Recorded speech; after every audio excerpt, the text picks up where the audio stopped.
Align with the Massage Business Mama is the product of two massage school besties deciding to take a leap and try something new.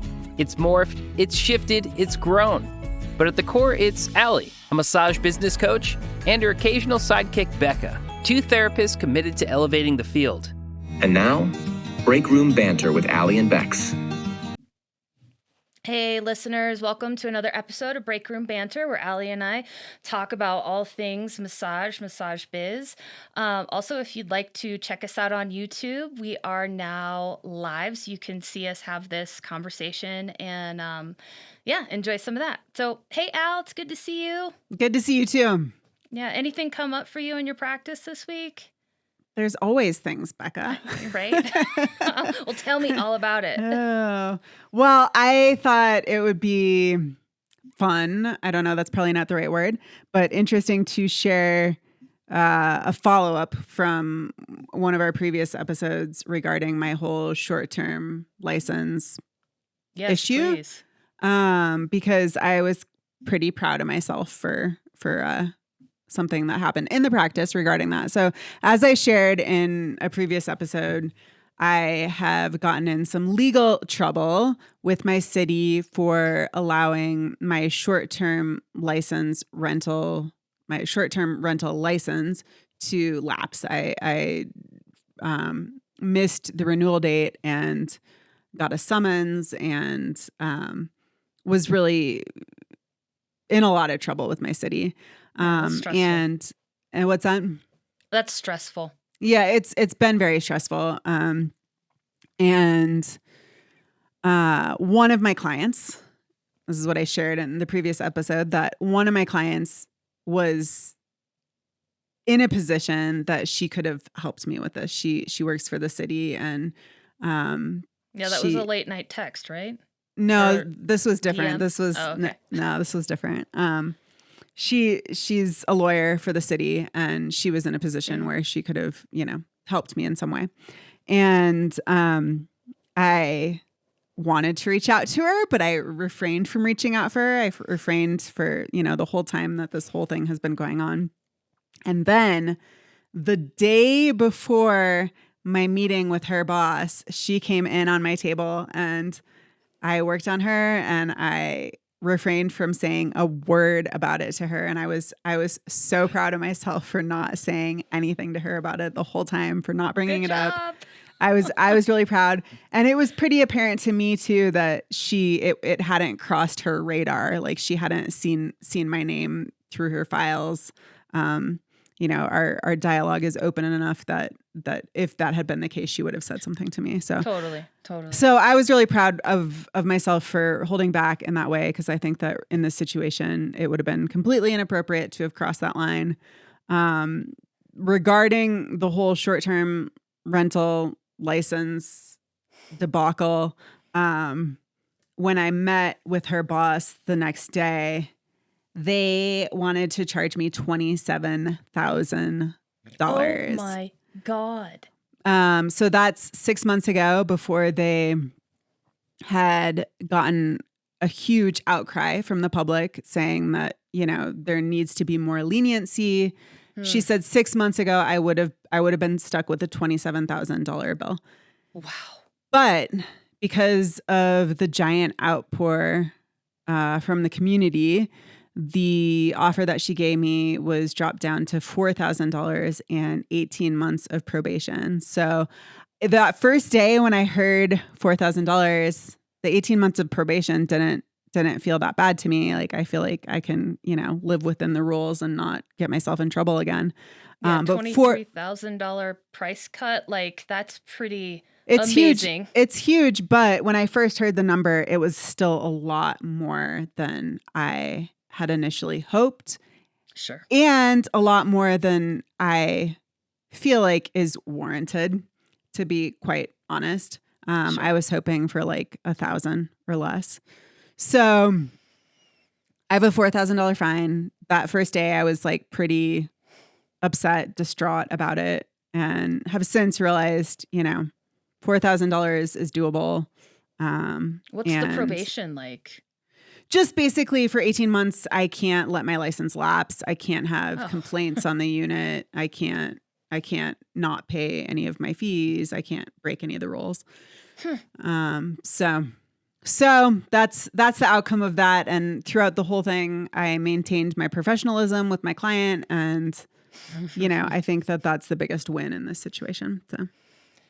Yeah, I mean, absolutely. And $4,000, it is a heavy hit, especially this time of year, but it's not $27,000. I mean, can you so- imagine? Like No, I cannot. $27,000, it would have broke me. I For would a have. single parent trying Yeah. to live and raise a child in Steamboat Springs, Colorado, yeah, that's like that. You'd have to sell the unit. Well, I mean, or something. They are offering payment plans, 0% payment plans, which is great. But the payment plan, it's only over 6 months. And even with 6 months, like that would have been a huge hit for me. So, Yeah. Well, sounds like best case scenario is kind ish. of Yeah. Yeah. I mean, now it's like, okay, I'm moving on. I've like accepted my consequence. I'm moving on. I'm not going to get myself in this position again. Yeah, right. I know. Like when you said the probation requirements, I'm like, well, Allie's never going to forget, like, to make sure that all of the paperwork is put in at the correct time, if not months before. Yeah, exactly. So, Gosh. yeah. What about you? What about you, Becca? Have you had some things come up? Okay, so I have had some things come up that I wanted to talk to you about. And this is completely personal. I mean, it obviously involves my practice, but so it's been finals week and we've had some power issues at our place because we bought a house in the middle of nowhere. And so there's a lot of wind.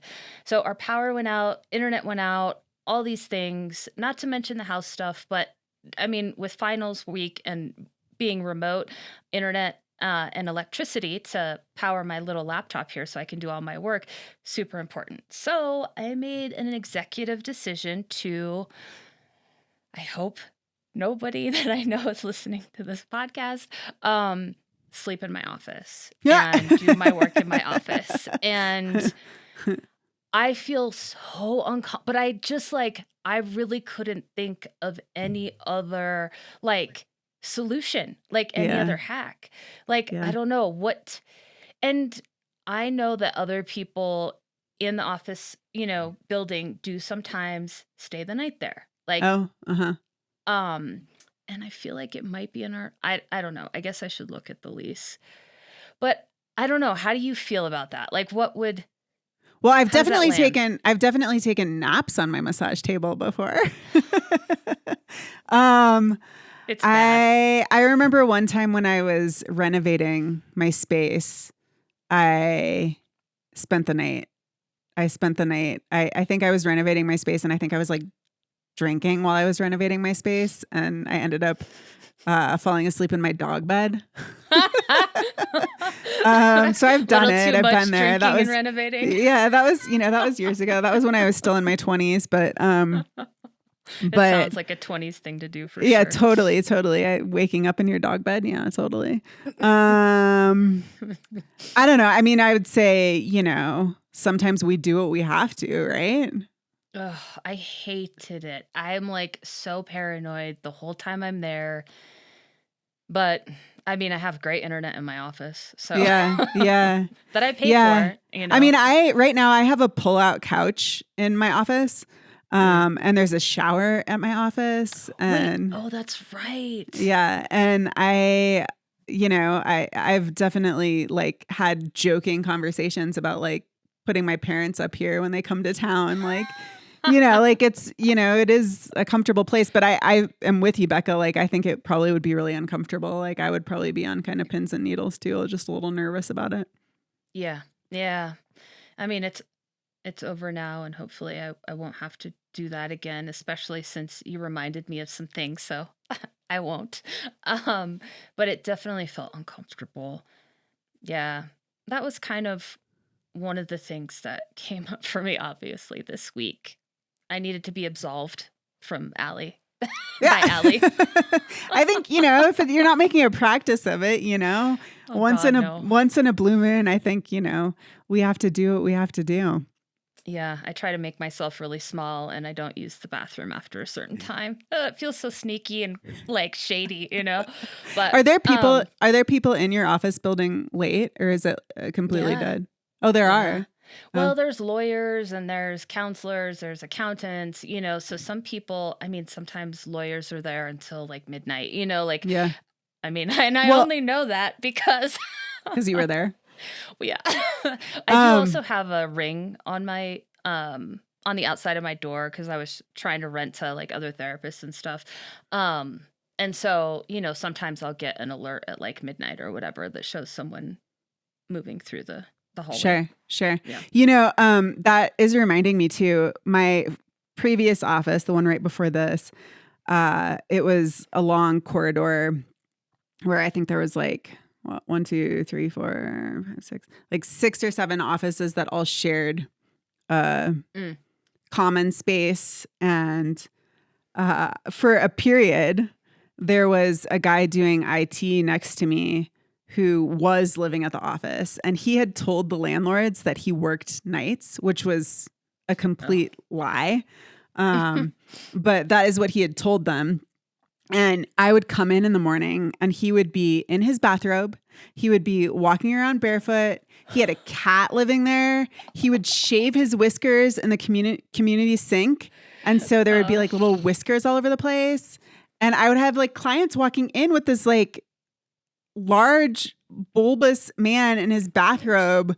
Like it was so unprofessional. So Becca, I would say anything that you did was probably so far from that. So Yeah, definitely. I wouldn't worry. We kind of staged a revolt where we like, as the other office mates went to the landlords and were like, this is not okay. I don't think you need to worry about that in your situation. Yeah, that's very confident to be rolling out in bare feet in a bathrobe with your cat and your Oh, no your shame. clippers. No shame at all. I mean, you gotta, I guess, yeah, respect that kind of. That's insane. That's That insane. boldness. Yeah. Yeah. All right. Anything else come up for you this week? Well, actually, Becca, we got a question from a listener. Oh, we did. Yeah. How exciting. Yeah. So Nicole wrote in. She said, I will sometimes be at parties or social gatherings where everything is like flowing normally. And then someone asks, so what do you do? And the second I say I'm a massage therapist, I can literally feel the energy shift. Suddenly people are making jokes, asking for free massage, trauma dumping, or saying things like, oh, wow, I could really use some work on my shoulder. Sometimes it feels awkward, sometimes it feels uncomfortable, and sometimes I just want to lie and say I do something else. How do you handle this moment, and how do you protect your energy in those situations? So, Becca, have you experienced this before? Yeah, not that long ago, actually, in October, a social event. And I really don't do a whole lot of like, you know, community social events because it is awkward. And I don't necessarily have a hack for that. Like people say the weirdest stuff when they find out that you're a massage therapist. I think there's other professions too where this is really common. If you're a psychologist, psychotherapist, people just don't know how to respond to it, I feel like. So no, I don't have any hacks, but I can totally relate. I mean, I think that there's a couple of things going on here. I think that sometimes that there's some sexualization that goes on, immediately when someone hears you're a massage therapist, they immediately think about being touched by you. Yeah. Which is something that other professions, maybe an accountant, someone says they want you to do their taxes, but they're not thinking about your hands being on them immediately, which is, it's a distinction. And it's almost like, there's a boundary removal, and that in that moment, I feel like we go from maybe being peers to not being peers. It's like all of a sudden they want something from you, and it's different than that taxes or, the lawyer doing the will. And if I'm at a party and someone tells me and they're into IT, I'm not going to like throw my computer to them and have them fix my computer right in that moment. Whereas they might want their shoulders rubbed right then. So there's that. And then I do think that sometimes we don't do ourselves any favors, because I have certainly been at parties and other social situations. I just was at the bar the other day with another massage therapist, and she was interacting with this guy who she had been, enjoying, and she started immediately like massaging him, and it's like taking away kind of a boundary around it, or using it as a sexual tool. Yeah, I think there is a lot of that where you are, for me, like I try to be really clinical in my practice. I take, anatomy, physiology, kinesiology, like really seriously. So it's a big part of my practice and my communication. And, if that's kind of where you're coming from, you are kind of fighting this other perception of massage therapy that is definitely out there. It's definitely pervasive, where people don't have clear boundaries and that sort of thing. Yeah, it's uncomfortable. Yeah. So, I mean, I think, one thing is to not play with it, I guess, in that way. Like, in my eyes, like sometimes that is doing our industry a disservice by kind of using it as a tool in that way. Absolutely. But you can't control other people and how they present themselves in their practice, unfortunately. No. But I think as we as a community try to elevate the field, maybe keeping that in mind, that, just be careful with our profession. Another thing that I personally do, because I definitely have experienced this, where I just immediately feel that shift, like they want something from me, or I'm no longer a peer, and I don't like it. Like I've, not just at parties, but like on the soccer field with other parents. Like I don't like taking away that peer element. So some of the ways that I've tried to do it is like deflect by bringing the conversation back to something else, or I'll say, yes, I really love my work, and remind them that it's work. It's not a free massage rub on the soccer field. It's not a free anything. It's work. And I do love it, but it's work. Yeah. I mean, I guess the way that I tend to frame it is like, I'm a clinical massage therapist. I work with, pain management. And then that kind of usually like stops it from getting into weird zones. You know what I mean? Yeah. Because it's very different from like hardy har, any happy end, like weird comments that And I mean, I think will sometimes make. It's not always just that though, right? Like it's sometimes the hardy har, but then sometimes it is just that like exchange of wanting something. Oh, for sure. For sure. Like, how can I get in? Now I know somebody. Like, can I get a discount or whatever, Or work on me immediately. Like your hands are right there. Like, yeah, I have not encountered that, and I would never I would never offer to work on I mean, somebody. I would never step into it. I have encountered that. And also I remember being at a party when we were in massage school together, where a guy had done some massage training, and he didn't know I was in massage school, and he was using the fact that he had done some massage training as like a pickup line to try to pick me up. Sure. And he was like, we were at like a bonfire, and he was like rubbing my shoulders and like telling me about, and it was so gross to me, because I was like, I think his massage training had been like, some quick weekend thing or something. And like, here I was doing like a full on extensive, like really professional based training. And he was using it to try to pick me up, which just felt gross. Yep, it is. And like, that is still the, dichotomy with massage. Is there is this huge perception that is very sexual. And then there's this huge perception that's also very clinical, like people use it for healthcare, or to, manage themselves so they don't have to be in the doctor's office so often, and really lean on it in as part of their healthcare team. So yeah, I think all that we can do to continue to perpetuate that narrative and steer away from this other narrative, just shut it down. And I think like deflecting, like you said, is a great strategy. Like, yeah, I love my work. What do you do? But yeah, anything we can do to elevate the field and. And like, I don't think that we need to be embarrassed or not share what we do.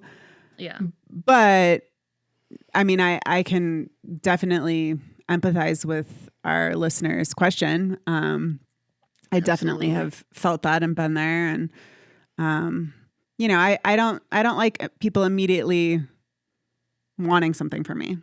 I think like the place where I felt it be more like people are like all of a sudden like oh starting to maybe position themselves for getting free work or just like making light of it that way is when I was going to church with Brett, and the church community is that they were really aggressive in that way. And it was just a really tricky thing to manage, because they're people that feel close to you, and then they feel like this is something. I don't know what they feel, to be honest, but it definitely felt like some boundaries were being like crossed. And the way that I navigated it at that point, and this was so long ago, but I was like, oh, if you'd like to schedule an appointment, here's my card, give me a call, or you can book it online. So, I mean, every situation, it's so nuanced, like how you're going to handle it and what you're going to come up against. But that's definitely a strategy that worked. It kind of shut the conversation down, and then we got back to, somebody else. And that was it just worked. So, yeah. And I got paid for my work. Yeah. Yeah. Anything else, Bex? So I had one more thing where like a client came in, and I kind of wanted to talk to you about this. They're a regular client, and they've been dealing with some stuff, and they went to somebody who, what was the word it was like a neuro something treatment. And this was a massage therapist who had just gone through a training and was offering this new treatment style, that was not massage, but was offering this new treatment style at like premium coin. So she was charging $150 for a 45-minute treatment. She was just out of her training. And the client, that comes to see me was just mentioning how, she had one treatment and she felt like, oh, this is interesting. And then she went back again for another treatment. And granted, this is $150 a hit for 45 minutes for this new therapy. And the practitioner like couldn't duplicate, didn't have the confidence of maybe more mileage in this specific modality. And it's like a different certification, kind of like ART or something like that, where it's or MAT, so it's a totally different modality. And the client came back to me, and her grievance was, I'm paying $150 for you to learn something new. And I know we talk about a lot about like value for your hands, but I think that is unethical. Like if you're new and you're trying to build a clientele, you should be offering it at a lower rate and say, I'm offering this rate for 6 months or 3 months or whatever, because this is a new modality to me. And you want to get people under your hands. You want to build your you want to build your experience with the modality. And then you also want to build trust with a client. I don't know. I was surprised that this person was charging that much for something that they didn't have a lot of experience with. Yeah. It reminds me when I learned how to do raindrop technique, and my regular rates for my other services stayed the same, but I decreased my rates for raindrop technique, and to my own detriment, because I was really excited to get my hands on some bodies and get really comfortable with the treatment. And because I did that, I had so many back to back with it. And I don't know if any of our listeners have done raindrop technique before, but it's like, as a practitioner, it's a lot to take in as well. So I was doing these essential oil treatments like every day, and I was kind of, having some overload from everything. Sure. And so if you are, I think Becca's right. I think that, even if you've been a practitioner for many, many years and you are charging 155 or 100 and whatever, you're charging more premium prices, that if you are bringing in a new modality, that you probably should have some type of a discount while you're, and really clear, awareness to any clients that you're learning, that you're a beginner, that this is something new that you're just rolling out. Yeah, I think a timeline is appropriate. Like, this is an introductory rate to this modality. I've even seen chiropractors do it when they come into a new space, just trying to get people in to experience their touch. It's the same kind of thing. So, like, you can have that introductory rate expire on, however many days it is, and people know that the rate, once that time frame has expired, goes to 150 or whatever it is. That's, your normal rate. But yeah, as you're just rolling out, I think it's just really unethical. And this client was like, she's not going to last long, which is sad too, because you're shooting yourself in the foot to have. Well, and that's unfortunate, because clearly the woman went back to her for a second treatment. So she had done some things right, but she did enough things wrong that it's not going to last. Yeah, it is, as you're figuring things out. I can't remember what the modality is called. We had a little taste of it at BCMT, and it was like positional, where you're in a specific position. It's almost like nerve flossing. And so it's very, very technical and very specific. But like, if you don't have all the nuance down, like, that's something that you just really got to give yourself space to, like, work with a client on a consistent basis to start to, like, get those patterns down and figure it out. So, I would just, I feel like, be a little bit smarter as you start to roll out different things. Like, even if it's like hot stone, we can just take it back to massage, and you don't have a whole lot of comfort with hot stone, but you want to gain it. Let people know, like, I'm offering this at, quarter off, 25% off. But then limit how many sessions you actually book of it too. Because not only, in my case where I had like the toxic overload, if you're having these discounted prices, like, you don't want to take a huge hit to your income from, doing the ethical thing in offering discounts.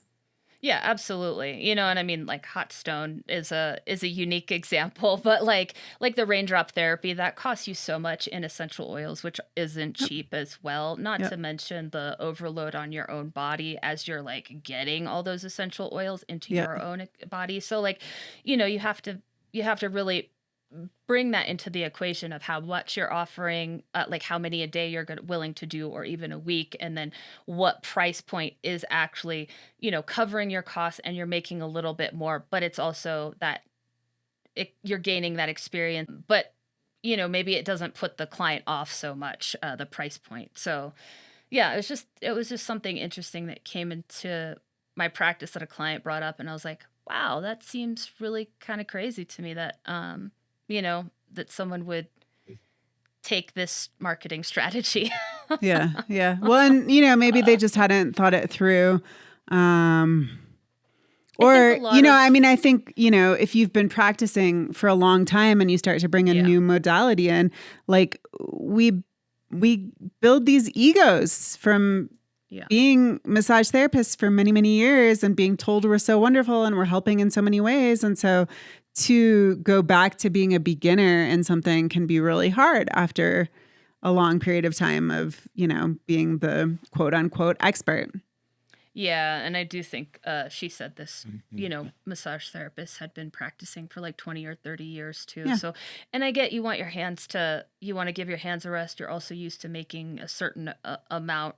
But, really make sure that you have, just like you said, like take it back to a beginner's mindset and Yep. yeah. And not your whole practice. That doesn't mean your whole practice has to go back to a beginner. And like you're saying, like for a time frame, like it doesn't mean that forever you have to take it back to that. But until you're really confident and adept at the new technique, technique, for sure. Okay, so Becca, I had one more thing that I wanted to bring up with you. All right. So over Thanksgiving, I did a little photo shoot with my sister. I needed a few more hands-on photos for my website of just like hands-on bodies kind of pictures. How fun. And it was really fun and it was great. And, the table that I was working on was a horrible table. So, it's this table. I don't know if you've seen tables like this, Becca, but it's someone gave me this table and I left it at my parents' house because I was like, I can't ever use this in my real practice. But it's a table that has a face hole in one half of the table. So it's like there's no sheets for that. So yeah. These photos, I'm like, I'm the gonna cheapest table ever. Yeah, I'm like, I'm gonna see what I can do with these photos, but like, hopefully nobody will like criticize me too much for not having sheets on my table. Table judge you? Yeah, table judge me. I have a really nice table at my office. You do. You have a really nice table. But I was just laughing because one of the last photo shoots that I had done was with you for the podcast, and I was laughing. I don't know if you remember this or not, but one of the things that we were joking about when we did our little photo shoot for the podcast and for, just the images that we used to promote the podcast was that it felt like doing a couples massage shoot. Do you remember that? I do remember that. We were joking that we're the tale of two moms, I think. I don't like remember for that. Oliver or something like that. Like, I don't remember that, but it totally looked like we were a couple because Oliver was there with us and and our photographer was joking because she was like, a lot of these poses that I'm having you do are poses that I have people do for engagement shots. So I just thought it was funny. I do remember that. So I was looking through our photos on my Google Drive, which I need to get to you. And I was remembering that. And like, as I look through the photos, I'm like, oh, it doesn't look like that at all. It actually looks like two, it looks like two besties. It does. It does. But it definitely felt a little bit awkward and uncomfortable when we were doing the shoot. Yes. It totally did. It was hard not to giggle through the shoot, which was it was such a good time though. And it was really fun, yeah. Yeah, your friend is an amazing photographer. I can't now that I'm in it, I like the photos that she got. I'm just like, God, she's so good. Yeah. Well, that's fun. I hope you get to use some of those photos and they're not all just, I think, weird. I basically wanted like, I don't know, like 3 or 4 photos. So Gotcha. I think I got one of our family friends to just shoot a few on my camera, and my sister eagerly volunteered to be the model, and so, really it was really hard finding a model. Yeah. So so I think that's all I've got for this week. Awesome. Yeah. Thank you to the listener for writing in and bringing up that question. I think that that's something that all of us have come across. And if any other listeners have any tips that they use, God knows I'd love to hear them. So keep writing in and definitely check us out on YouTube.